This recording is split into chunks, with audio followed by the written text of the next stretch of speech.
Assalamualaikum warahmatullahi wabarakatuh. Saya Halisa Asjad dari kelas 12 MIPA 3 nomor absen 16. Untuk memenuhi tugas KI 4 atau keterampilan, di sini saya akan mempresentasikan sebuah materi yaitu tentang kunci kerukunan. Keberagaman suku, agama, dan ras bangsa Indonesia merupakan keunikan tersendiri yang menjadi kebanggaan bagi masyarakat Indonesia. Dengan keberagaman ini, agama Islam mengajarkan untuk saling mengenal antar bangsa dan suku.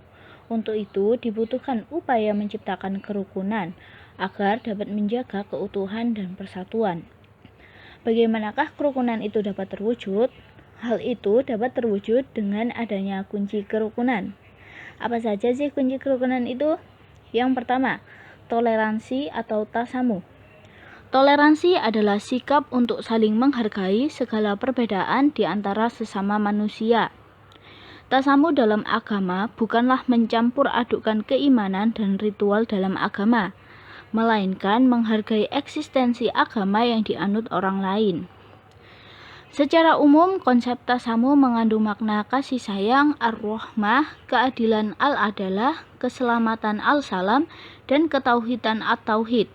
Konsep-konsep dasar inilah yang mengikat makna tasamuh dalam Islam. Contoh sikap toleransi dalam kehidupan sehari-hari. Yang pertama, mengikuti kegiatan sosial dalam kehidupan masyarakat. 2. Saling tolong-menolong antar warga. 3. Ramah kepada tetangga tanpa membeda-bedakan. 4. Tidak menghina atau mengejek ajaran agama orang lain. Selanjutnya, nilai positif toleransi beragama. Yang pertama, saling menghormati hak untuk memeluk agama dan keyakinan yang dianggap baik.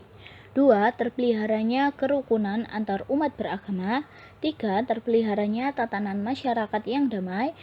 Dan yang terakhir, terhindar dari timbulnya kekerasan dan perpecahan masyarakat. Kunci kerukunan yang kedua yaitu persamaan derajat atau musawah. Secara etimologi, musawah berarti tidak kurang dan tidak lebih atau persamaan. Sedangkan secara terminologi, musawah berarti persamaan seluruh manusia di dalam hak dan kewajiban tanpa ada pemisahan atau perbedaan yang didasarkan pada kebangsaan, aliran, kelompok, keturunan, pangkat, atau harta, dan hal lainnya. Intinya, baik laki-laki maupun perempuan, kaya atau miskin adalah sama derajat kemanusiaannya di sisi Allah Subhanahu wa Ta'ala. Yang membedakan hanyalah ketakwaan kepadanya.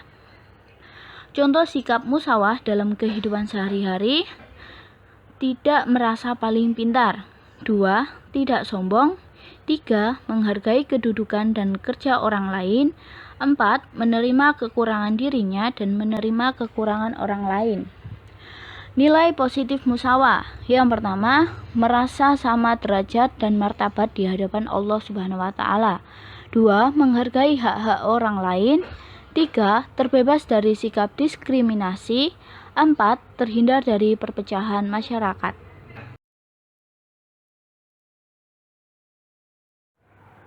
Selanjutnya, moderat atau tasawuf.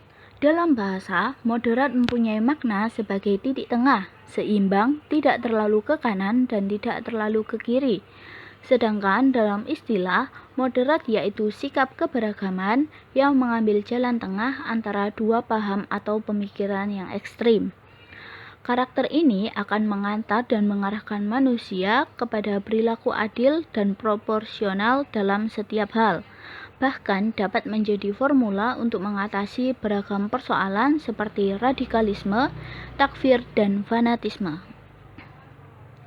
Selanjutnya ada pilar-pilar moderasi Islam. Yang pertama, pilar keadilan. Adil dalam arti sama, yakni persamaan dalam hak. Adil juga berarti penempatan sesuatu pada tempat yang semestinya. Yang kedua, pilar keseimbangan. Keseimbangan menjadi prinsip yang pokok dalam wasatiyah, karena tanpa adanya keseimbangan tak dapat terwujud keadilan. Ketiga, pilar toleransi, yaitu batas ukur untuk penambahan atau pengurangan yang masih bisa diterima. Lanjut, contoh sikap moderat dalam kehidupan sehari-hari. Yang pertama, rendah hati atau tawadu. 2. Memahami realitas. 3. Mengutamakan perbaikan dan kemajuan demi kemaslahatan umum. 4. Mengambil jalan tengah dengan tidak melebih-lebihkan. Nilai positif moderat atau tasawuf antara lain: 1. Meyakini wujud Allah di satu sisi. 2.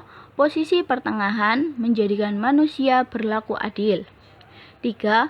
Posisi pertengahan menjadikan umat Islam mampu memadukan rohani dan jasmani dalam segala sikap dan aktivitas. Kunci kerukunan yang terakhir yaitu persaudaraan atau ukhuwah. Secara umum, ukhuwah diartikan sebagai persaudaraan. Persaudaraan dalam Islam diistilahkan dengan istilah ukhuwah Islamiyah, yaitu persaudaraan yang didasarkan pada agama Islam. Jadi, siapapun orangnya dan dari mana saja asalnya, selagi mereka seorang Muslim, maka mereka adalah saudara. Adapun macam-macam ukhuwah.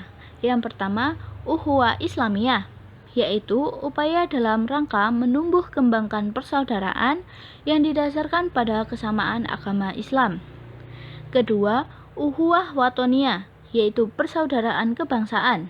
Artinya, seluruh warga negara Indonesia adalah saudara dan tertumpu pada hal-hal yang bersifat sosial budaya. Dan yang terakhir ada juga ukhuwah insaniyah atau ukhuwah basyariyah, yaitu persaudaraan sesama manusia tanpa membedakan ras, agama, suku, dan aspek lainnya. Di antara hal yang menghambatnya misalnya pola pikir yang sempit, fanatisme, dan asumsi paling benar sendiri. Ukhuwah juga mempunyai beberapa tingkatan. Yang pertama, ta'aruf saling mengenal, tafahum saling memahami, ta'awun saling menolong, dan yang terakhir, takaful saling menanggung. Selanjutnya, contoh sikap persaudaraan atau ukhuwah. Yang pertama, membantu orang lain yang sedang kesusahan. 2. Mengunjungi kawan atau saudara yang sedang sakit. 3. Ikut serta mengurus jenazah atau orang meninggal di lingkungan sekitar. 4. Selalu memberi salam kepada orang yang dijumpai untuk mempererat hubungan. Dan yang terakhir, bersilaturahmi ke rumah saudara. Nilai positif ukhuwah antara lain: 1. Menciptakan persatuan dan kesatuan. 2. Menumbuhkan sikap tenggang rasa dan toleransi. 3. Mempererat hubungan silaturahmi. Dan yang terakhir, mewujudkan kesejahteraan masyarakat. Demikian, itu saja yang dapat saya sampaikan. Kurang lebihnya mohon maaf. Terima kasih dan wassalamualaikum warahmatullahi wabarakatuh.